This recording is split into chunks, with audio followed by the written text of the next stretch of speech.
ว่าพี่น้องก็คือเพิ่นพิษที่ว่าเพิ่นเมียเพิ่นเอากระเป๋าออกมาให้อยู่หน้าห้องแล้วก็คือพิษที่เพิ่นบ่บอกผู้ใหญ่บ่บอกลุงก็เป็นอ้ายของเมียเพิ่นเนาะที่อยู่นํกันพิษตัวเดียวเนาะพี่น้องเพราะว่ามันเลิกแล้วเพิ่นก็บ่ฮู้ว่าสิบอกไผแม่นบ่เป็นยังคือบอกเอาเหตุผล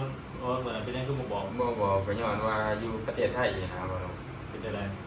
แบบกฎหมายไทยคือสิเข้าใจเนาะว่าอยู่ไทยนี่ถ้าว่าผิดกันอยู่ไทยคนลาวผิดกันนี่ผิดได้บ่เนาะ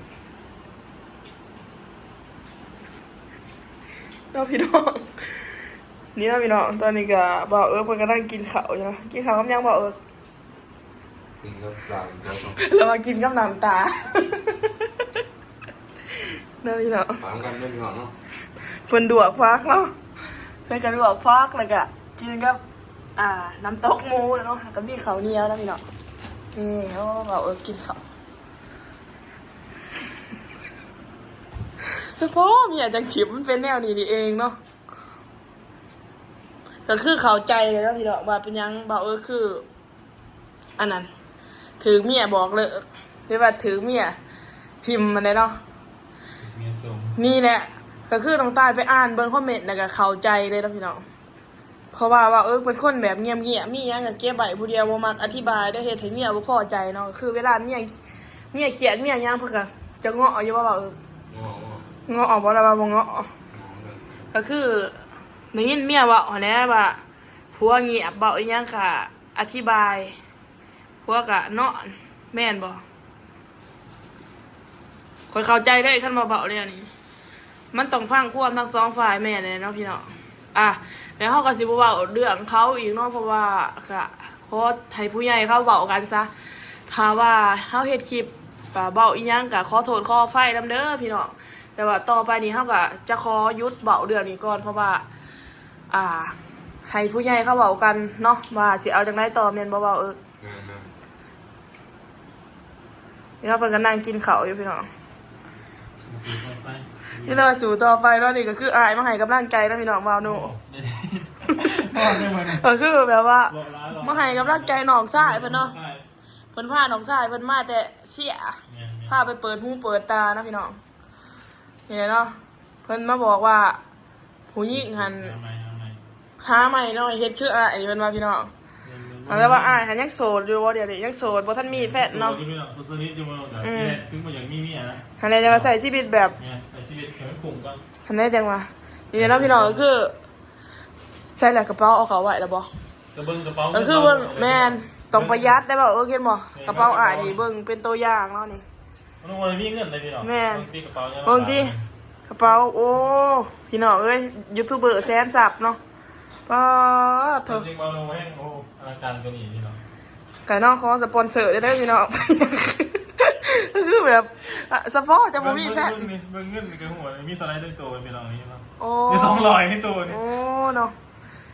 เฉพาะยังบ่มีแฟนนำเขาเห็นกระเป๋าก็บ่อยากบอกนำเลยนี่โอ้ตายแหละนี่นะพี่ตาว่าผ้าน้องชายนี่แหละอันนี้ก่อนปลอบใจน้องชายก่อนแท้นี่ให้กำลังใจไปก่อนนี่นะพี่นะโอ้ยค่อยหน้าสงสารนั่นดิเอาบ่ค่อยแซ่บพี่น้องบ่ค่อยแซ่บเบิดเขาจักห่อนะคิดฮอดแม่ทางบ้านกับปันนั่นทั้งหมดคิดฮอดแม่ทางบ้านจักสิว่าคิดฮอดเมียนะว่าถ้าเมียโตมาเมียก็บ่โตมาเนาะยังคิดฮอดอยู่จะยังคิดฮอดอยู่บ่ตัดใจได้ดอกบ่ตัดใจได้แล้วเมื่อไหร่ FC สิว่าเมื่อไหร่ตัดใจได้แล้วน้องพี่น้องบ้านนี่เพิ่นว่าอยู่แล้วเขาบ่ฮอดเขาก็ทำใจได้อ้ายมีแต่ว่าสู้ต่อไปเฮาก็บ่ฮู้อนาคตเนาะว่าข้างหน้าเพิ่นสิคืนดีกันบ่หรือว่าสิจังไดก็ปล่อยให้มันเป็นตามอนาคตเนาะพี่น้องเนาะมีแต่ว่าตอนนี้เพิ่นก็ลวกผักกินกับแจ่วแม่ตำมาให้ตาบ้านเนาะพี่น้องถ้านั่งนี่ก็คือแบบเจ็บแอวเนาะ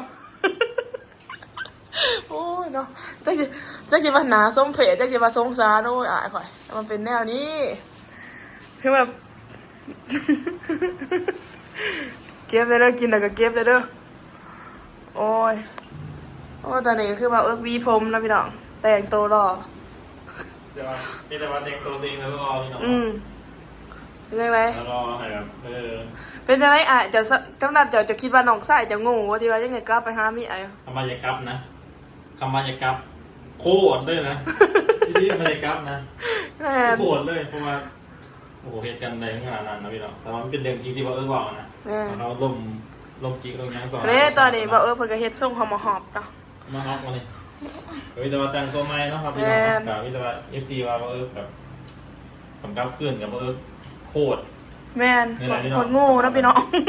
กลับไป บอกแล้วอ้ายมันโง่แต่ข่อยว่าโง่ดิ เอาจริงคือเนี่ยเราเป็นคนแบบนี้อยู่แล้วเนาะพี่น้องเนาะเป็นคนแบบว่าสู่คนนะ แม่น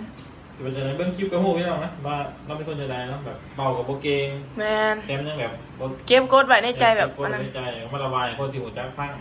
ก็คือระบายให้น้องตายพังแต่ว่าน้องตายเป็นคนที่แบบว่าควบคุมอารมณ์ตัวเองบ่ได้พี่น้องก็คือบ่อยากให้เห็นอ้ายเฮาแบบโลนรังแกเนาะอ้ายเนาะก็คือถ้าว่าเจ้าสมมุติว่าน้องเจ้าถือกันแกล้งแบบนั้นจะสิเฮ็ดจังได๋จะเป็นอ้ายเอา เราก็ต้อง ปกป้องอ้ายให้ได้เนาะ เราก็ต้องสู้แล้วเนาะเพราะว่าอุตส่าห์แบบง่ายๆคือความหักเนาะครับคิดว่าเขาจะไปดีๆนะ แม่น กระเตงงานในย่างเดียวครับไปทางอื่นกับอะไรนะครับทุกคน แม่น ก็คือมโนบอกว่าจำนะน้องมโนกับมี่เนาะน้องสาว แม่น มโนแบบยานที่สุดก็คือยาน อย่าน้องถือรังแก ร่างเกย์ดื้อรนดอก แม่น เพราะว่า คนซื่อๆเป็นคนซื่อๆก็คือซาจันน่ะเป็นคนซื่อๆเลยส่งสิบ่ทันหัวคน ท่าน แม่นแบบนี้เนี่ยว่าคือกันพี่น้องบ่ทันหัวคนบ่ ตลอดเลยโอ้โห แม่น ออกดูให้น้องได้แล้วคนห้องก้อนเบิ่งอะนะ แม่น สิ่งไหนที่แบบมันโอเคบ่ แม่น โอเคกับพี่น้องนะเท่ากับเป็นห่ว มัน ง ก็เป็นห่วงเนาะ แม่นเป็นห่วง สิหากันปานใดก็ถามบ่แม่นสายเดือดเดียวกันก็คือสร้างกันบาทเดียวได้แต่ว่าเฮาอ้ายน้องเดียวกันสิสร้างปานใดก็คือตัดบ่ได้ ครับบ่ได้เลย นี่แหละคือน้องบอกคั่นแหละเนาะเป็นจังไดตอนนี้ก็รู้สึกจังไดอ่ะ โด่งขึ้นเลยเนาะที่ว่ามี FC คอมเมนต์เขาให้กำลังใจหลายคน อันจะว่าสองว่าก็ซื้อจังได บ่าวบ่าวเราได้เนาะ แม่นเป็นจังไดสิเอาจังไดต่อกับชีวิตสิเฮ็ดงานบ่ได้สิเมื่อบ้านถ้าว่าจะเมื่อบ้านนี่เขาสิดูถูกเด้ดูถูก สู้เนาะสู้สิหางานเฮ็ดจนกว่าสิได้ งานที่ แม่น พอนี่ก็ดังกายบ่แข็งแรงพี่น้อง แม่น บางคนมากู้ไปเฮ็ดงาน หากแต่ว่าคือตอนนี้เพิ่นก็ได้เคลียร์กับเมียเพิ่นแล้วก็คือว่าจบกันเนาะพี่น้องจบกันด้วยดี ให้ผู้ใหญ่ที่จะบอกกันซะ แม่นก็คือให้ทางบ้านเพิ่นเว้ากันว่าจังได๋ บ่ให้มันมีหยังเกี่ยวของกันเลยเนาะพี่น้อง เดือดร้อนก็คือเดือดอยู่เด้อ แม่นป้าอันนี้ก็น้องตายก็ ได้ สิป้าให้ผู้ใหญ่เพิ่นเว้ากันเนาะก็คือบ่ขอยุ่งและบ่ขอเกี่ยวเนาะก็คือเพิ่นบอกว่าให้บ่ให้ถ่ายคลิปน้องตายก็จะบ่ถ่ายเนาะก็สิเว้าแต่เหตุผลของอ้ายตัวเองเนาะก็คือเรื่องเขาน้องตายก็จะบ่เว้ามาแล้วพี่น้องก็คือขอบใจเนาะที่เขามาคอมเมนต์หั่นแหละเฮาก็จะบ่ไปกล่าวกายทั้งเขาเลยเนาะแต่นี่ บอกยังไงก็คือเรื่องของเด็กน้อยเฮากันมาสิมีแต่เด็กน้อยเว้ากันมันก็บ่จบจักเทื่อ แม่น แต่ให้ผู้ใหญ่ก็จะเว้ากันแบบให้คนตัดสินเหตุผลที่เป็นหยังบ่คือออกมาถึงเอากระเป๋ามานี่ก็ย้อนถ้าเฮ็ดนั่นเฮ็ด แม่น เนาะ แต่บอกพิษเดือกยังหัวพี่น้องก็คือเพิ่นพิษที่ว่าเพิ่นเมียเพิ่นเอากระเป๋าออกมาให้อยู่หน้าห้องแล้วก็คือพิษที่เพิ่นบ่บอกผู้ใหญ่บ่บอกลุงก็เป็นอ้ายของเมียเพิ่นเนาะที่อยู่นํกันพิษตัวเดียวเนาะพี่น้องเพราะว่ามันเดึกแล้วเพิ่นก็บ่ฮู้ว่าสิบอกไผแม่นบ่ เป็นหยังคือบ่เอาเหตุผลเหมือนเป็นหยังคือบ่บอก บ่ก็ย้อนว่าอยู่ประเทศไทยนะบ่เนาะ เป็นจังได๋ แบบกฎหมายไทยก็สิเข้าใจเนาะว่า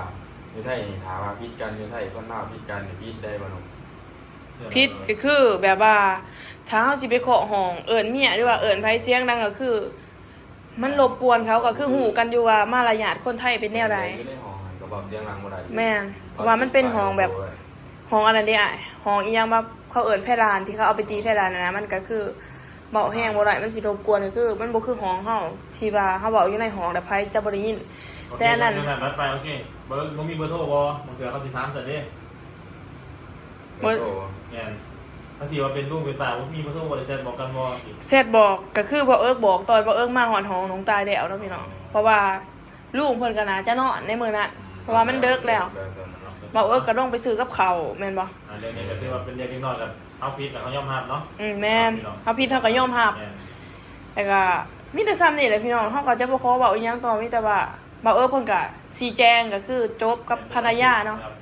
แม่นจบกันด้วยดีแม่นเฮาก็บ่อยากให้พิษให้สร้างกันให้เบาร้ายมันก็สิเป็นการสร้างสร้าง แม่ต่อไป แม่น ก็มีแต่ว่าถ้าเรื่องผู้ใหญ่เบากันจบสิ้นเนี่ยก็มีแต่ว่าต่างคนกับต่างมี แม่นพี่น้องแม่น แต่ว่าตอนนี้ก็ยังเสียใจ แม่น เสียใจแบบ แต่ว่าเรื่องกลับไปนี่บ่เอิกว่าจะได้สิเอาจะได้ต่อ บ่ กลับไปได้บ่ กลับไปบ่ได้แล้ว แม่นก็คือกลับไปบ่ได้เด้อเนาะพี่น้องเพราะว่าน้องก็พยายามบอกให้เพิ่นฟังว่าเป็นจังซั่นมันก็คือสิไปกันบ่ได้อันนี้บ่แม่นว่าน้องชายไปยั่วไปอีหยังอ้ายแล้วก็คือมันร้ายเถื่อนะพี่น้องแต่ว่าท่านนั้นเขาก็คือยืนยันมาว่าเขากันบ่ได้ให้จบกันเนาะพี่น้องเนาะอ่ะก็ให้เข้าใจนํกันเด้อพี่น้องก็มีแต่ว่าขอบใจขอบคุณที่เขามารับส้มหรือว่ารับผังเด้อ ขอบคุณทุกซีนะเวิร์กที่ คน ให้ เดียว กำลัง เนาะ ใจครับ ที่ให้กำลังใจเนาะ แม่น ครับ อันนี้ก็คือผู้ปรึกษาหรือว่าผู้มาปลอบใจบ่าว สา เอิ ธุ ก เรื่อง ว่าเอิกนี่ตอนนี้เพิ่นแบบ